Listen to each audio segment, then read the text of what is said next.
How has it been headlining your own tour for the first time, and how is it different from when you've gone on tour before?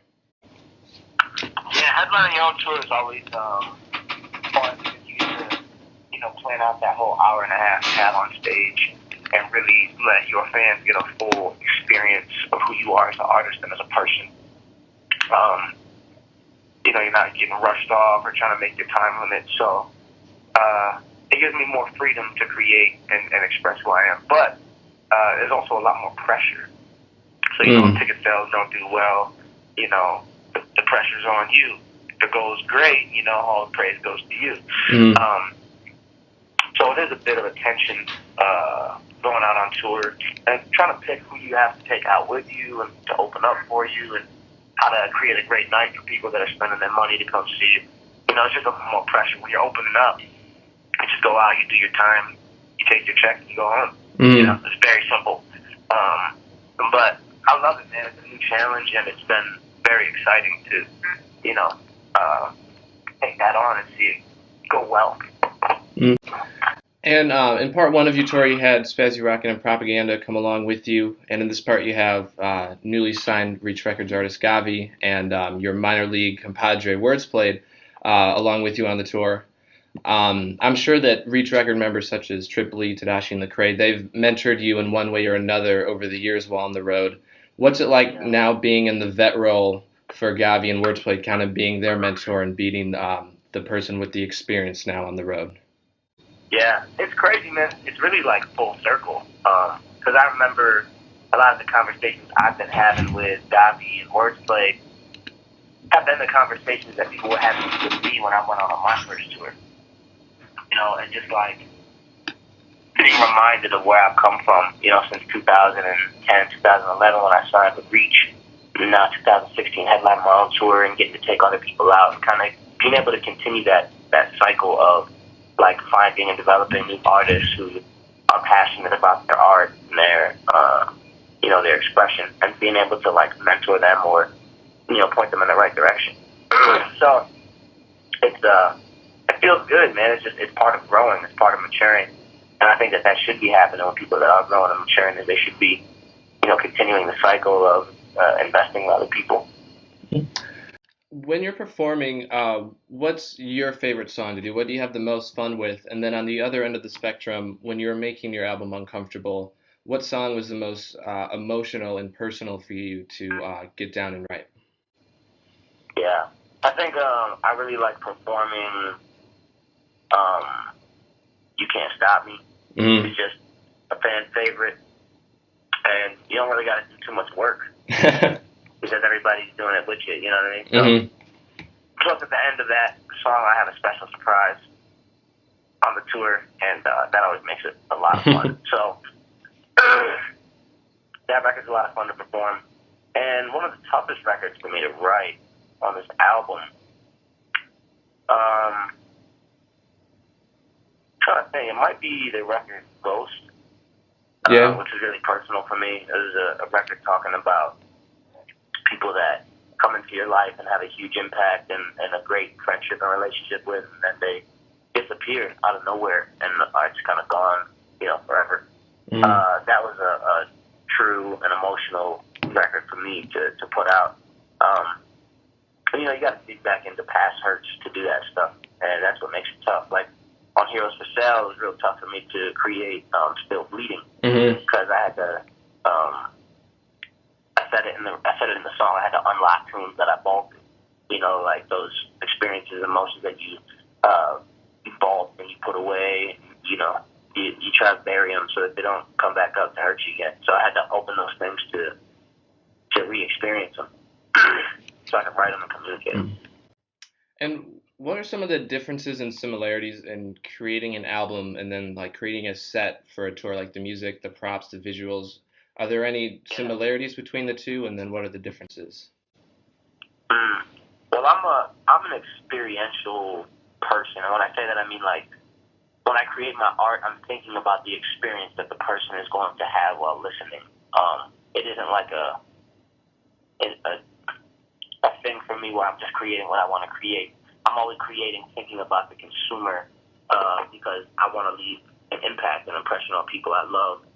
I love people leaving the tour and the show and saying, that was the best show I've ever seen, or there wasn't a moment of the show that was boring for me, or, every song in the album transitions into the next one really smoothly, and it creates a cohesiveness, right? So I'm really obsessed about those things. So if I'm creating a tour set, I'm trying to think about the ebbs and flows of the night, how can you take someone through an hour plus of music and make them feel not exhausted, make them not feel exhausted, or make them not feel like, man, it's just the same song over and over again, or,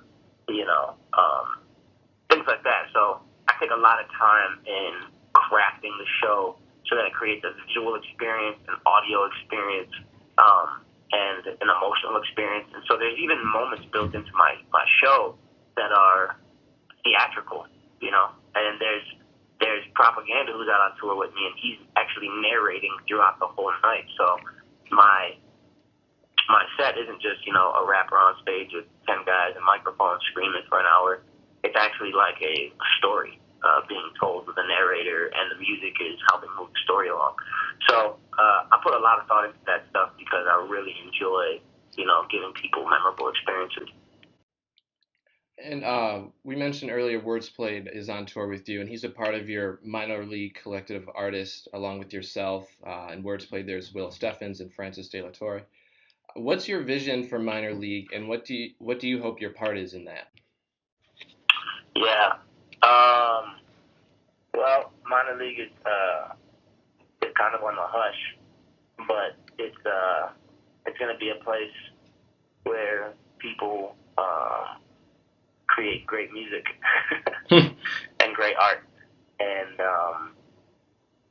create great music and great art with no limits. All right, and Uncomfortable, your last album, each song seems to be kind of different from one another. No two songs sound alike. What inspires you to create such diverse music when you get into the studio?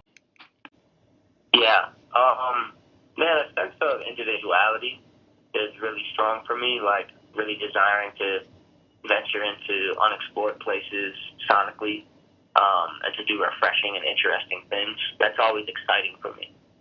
It's not exciting for me to get in the studio and just be like, all right, how do we make our version of whatever the most popular song is right now? Mm-hmm.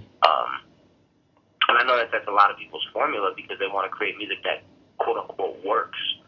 But I think when you're playing it safe, you never run into innovation because innovation usually comes at the cost of failure or trying new things.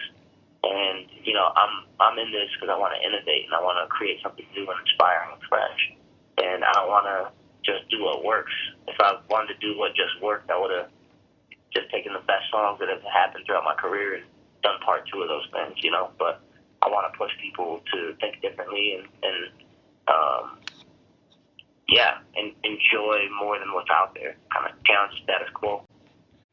And along with that, and just kind of putting your own stamp in the hip hop community, you also try and experience with a lot of different genres, I think, and you enjoy collaborating with people that may be considered to be outside of your genre.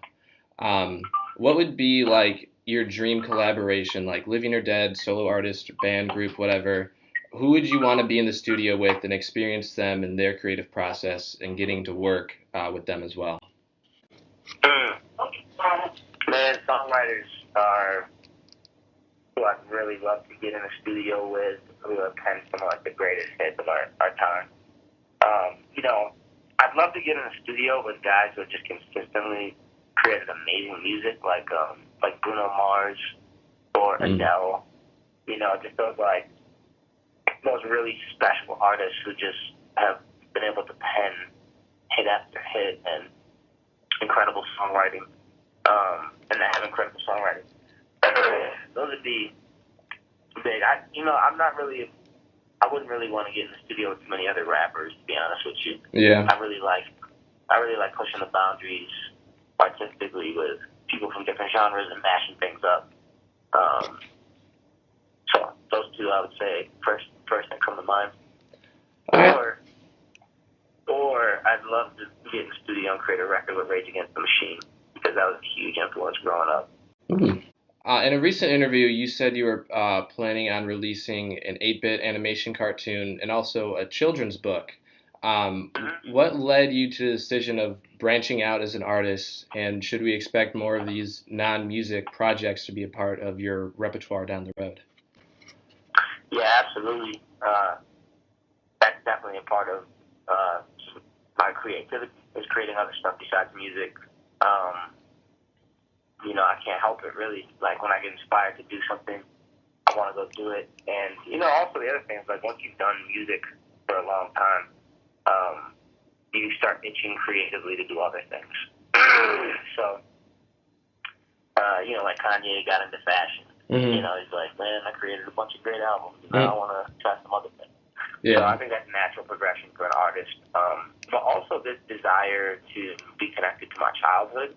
I think if you listen to my music and you look at my art, you'll see that theme pops up pretty consistently. That I always reach back to my childhood, or I'm always trying to create stuff that inspires that childlike nature, in me and in other people. And so that's where the inspiration for the children's book came from, and the 8-bit animation. That stuff is just really fun to me. It's funny. It makes me laugh. It gives me joy the way that as a kid, I would feel that as I was creating, or as I was reading creative stuff like, Where the Wild Things Are, or watching cartoons like Duck Funny, Rocko's Modern Life. That stuff was just such a such a joyful moment in my life that I love trying to recreate those things in my own art. All right, and then my last question I got for you. Anyone who follows you on Snapchat knows that you're a huge fan of basketball and you enjoy hooping from time to time. With the Yeah. NBA playoffs among us, who do you got in the finals, and who do you think ends up winning the whole thing? Oof. I got Dub Nation and the Cavs, and I think the Warriors gonna take it. All right, all right, all right. And you're out on tour like now. Like I said, to anyone listening, how can they try and get some tickets to the concert, and where can they find you on social media to stay up to date on what you're doing? Yeah, this is the last weekend of the Uncomfortable tour. We're coming your way this weekend, so AndyMineo.com has all of the ticket info and all my social info for Snapchat, Instagram, Twitter, whatever your thing is, whatever your poison of choice is.